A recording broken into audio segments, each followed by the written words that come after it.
നമസ്കാരം. മരണശേഷം നമ്മൾ ആചരിക്കുന്ന ഒരു കർമ്മമാണ് സഞ്ചയനം. സഞ്ചയനത്തിന് പിന്നിലുള്ള വിശ്വാസം പലരും ചോദിക്കാറുണ്ട്, എന്തിനാണ് സഞ്ചയനം നടത്തുന്നത്, എങ്ങനെയാണ് സഞ്ചയനം നടത്തേണ്ടത്?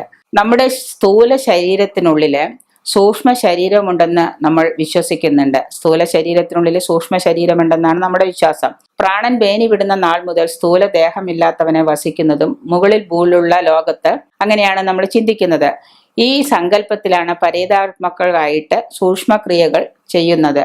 അത് സംതൃപ്തി നമുക്ക് നൽകും. ഈ സ്ഥൂല ക്രിയകൾ ചെയ്യുന്നത് കൊണ്ട് നമുക്ക് സംതൃപ്തി നൽകുകയും മരിച്ച ആത്മാവിന് വേണ്ട കർമ്മങ്ങൾ നമ്മൾ ചെയ്ത് തൃപ്തിപ്പെടുത്തുന്നു എന്നുമാണ് നമ്മളുടെ വിശ്വാസം.